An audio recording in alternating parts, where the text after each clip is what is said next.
With the bevels transferred to the new transom, I can now get to work with getting the bulk of the meat off the edges. I'm coming up to a critical point where we need to be really careful how much we take off. This has to be done gradually. Undercut it, don't overcut it. This has got to be spot on. So we're just bringing this angle in. So where we've transponded that angle on both sides, I'm bringing this in round here. So you can start to see the angle coming in round here. And then we're bringing it in around the bottom. We've got to cut this small section out here. This is where the hog will sit up into the transom. So when the planks come in, they come in underneath the hog to make the boat watertight.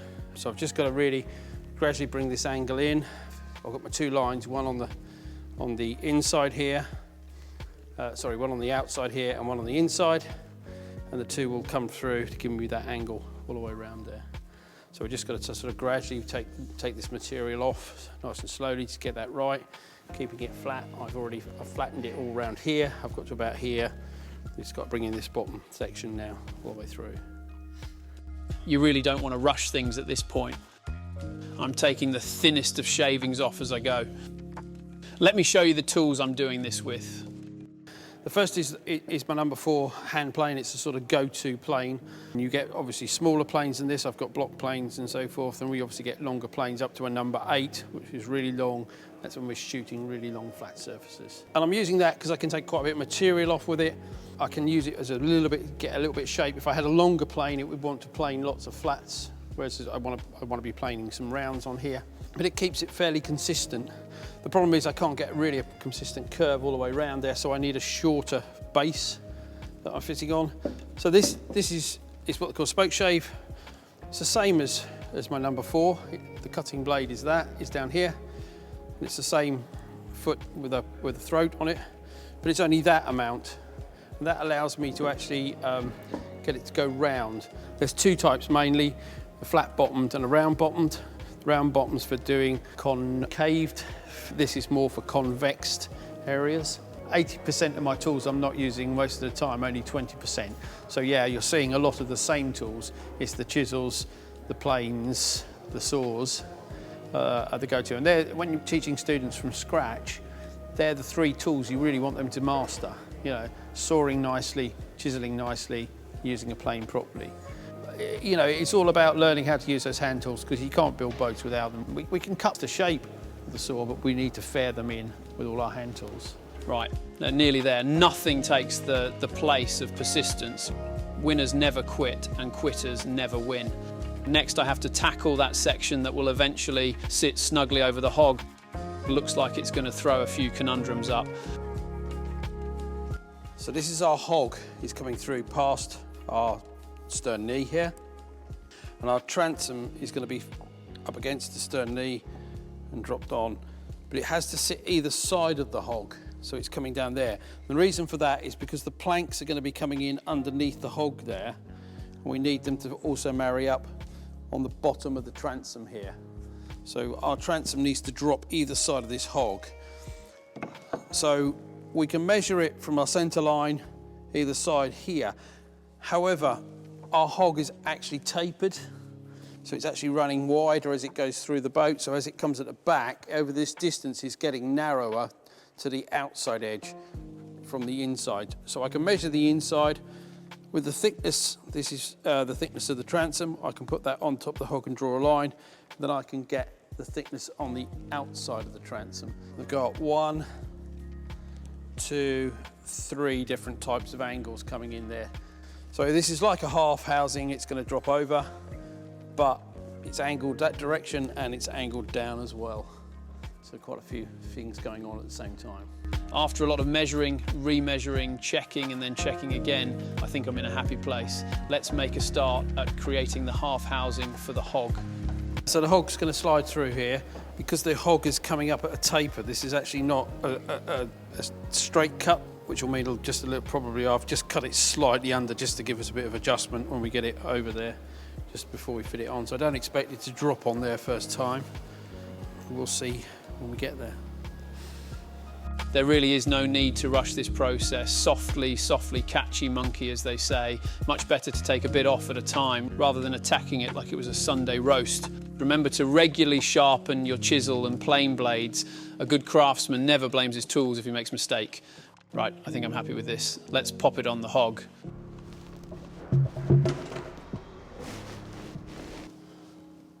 I've just got a very tiny, you can just see there's a tiny lip here.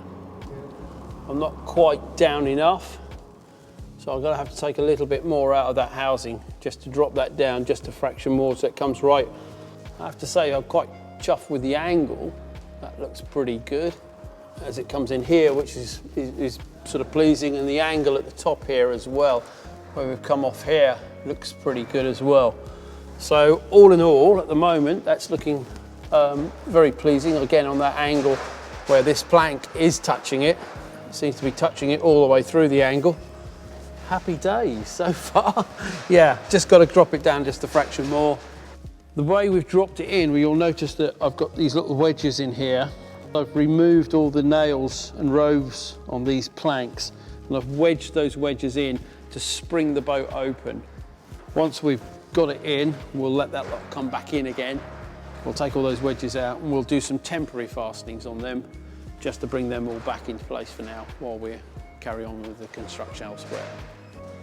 What you may have noticed is that this back knee is taller at the moment than the transom, and the reason for that is that we're going to try and use a piece of the original transom on top here. Most of Jinnie's transom was unusable, especially around that waterline mark. However, we did find some decent wood above that and one or two surprises. With the dirt and the paint and everything on, I was convinced, looking at the top of the transom that we had, that I was looking at mahogany. And then I scraped the paint off and we put it through the planer, or we did the first cut, and lo and behold, no, it is Iroko. So we are going to have quite a contrast on the top, but I think that's going to look really good. I think that's going to prove that we have used a piece of the original transom. It's not as good as teak, but obviously we can't get hold of teak now. But structurally, I've been using this nearly 50 years for building boats. So I've scarfed two pieces together, enough to get us the height that we want. And we're going to loose tongue. We'll route grooves in both sides of these and put a tongue in and glue this back on. So when we put our pattern back on, you'll see that we'll be able to shape out this new transom with the bevel as well. Now on the top of the transom, you have a small curve. It's not flat straight across it. It would look awful if it was. So we have what they call a crop. Now we could just sort of bend a batten round there, and when we feel like it looks right, that will be it. We're not going to do that. We're going to do it a mathematical way, the way that we actually create a beam crop. So if you had beams in a boat for a deck, you have a crop on it to allow the water to run off. And that's actually done, it's not just a random thing that you do, we actually sort of work that all out. And the way we work that out is we take the longest length that we've got across the boat. In this case, because we've only got the one crop, it's going to be our transom. We draw a straight line all the way through, and then we decide on what the height. Now, if you were building a boat from scratch, you would be given this on the drawing. There would be a height of the crop. We've measured off the old transom and come to a height. So that is on the centre line, that height is marked up there. What we do from there, we draw an arc around down to our straight line all the way through. And then we divide the bottom of that arc up into 4 pieces. And we also do the complete arc around there. Now you can do that with angles because that point is at 45 degrees. That's going to be 22.5. And that is going to be 67.5 degrees. That gives us the 4 points on there. So with this divided up, we draw lines between those 2 points. We then divide half the length up as well into 4 pieces. So I've done that along here, got my points. And that distance there will become my first point here. The second distance become my second, and then the third distance will become that larger distance there. And then obviously our last one is actually the point from there to there, but we don't need to mark that because it's already there nicely for us. Do the same on the other side. We transfer those, we don't have to draw the arc again. That gives us our points, and when we bend the batten round, we get a nice fair crop line. I've heard many discussions about whether this crop line is part of a circle or whether it's part of an ellipse. I don't know. To me, it doesn't really matter. That's how you create a beam crop. I don't need to know whether mathematically that is part of a circle or an ellipse. I'm working it out by using a drawing, although it is you could argue the mathematics of it all. I'm actually just using very simple tools to draw and measure from.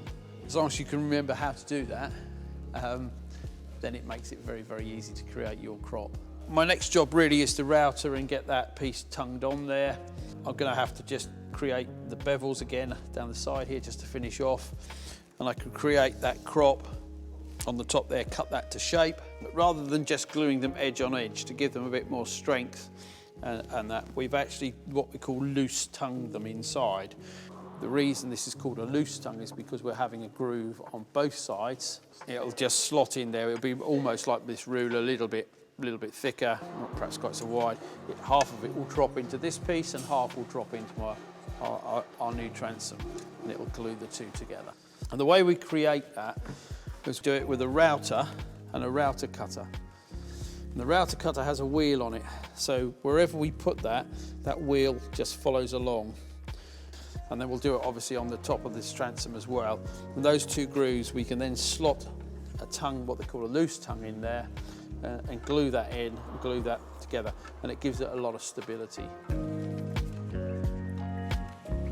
As well as being a loose tongue, I want it to be a hidden tongue, so I don't want it exposed at the ends.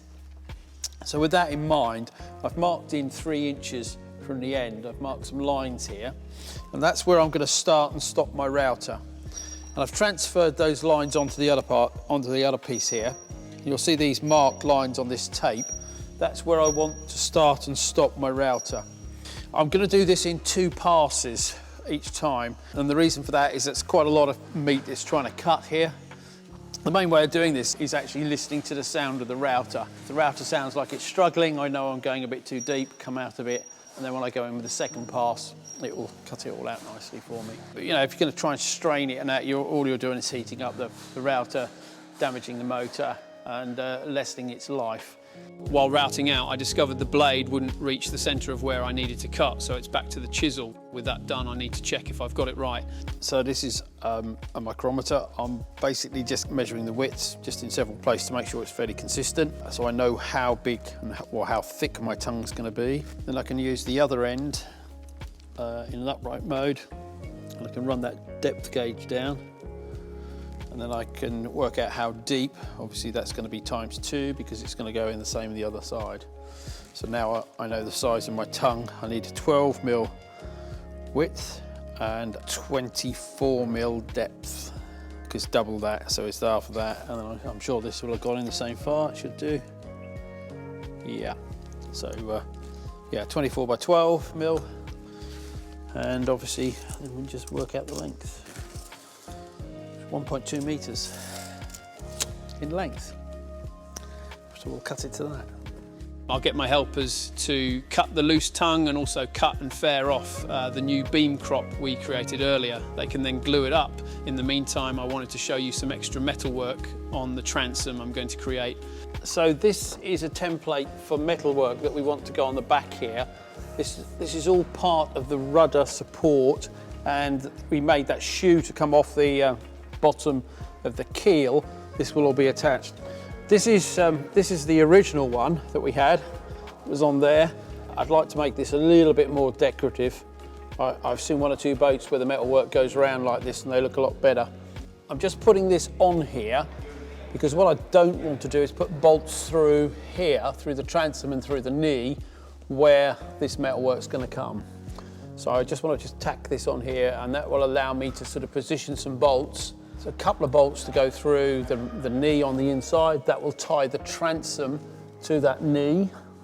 This will be totally discarded. I think this has had its day.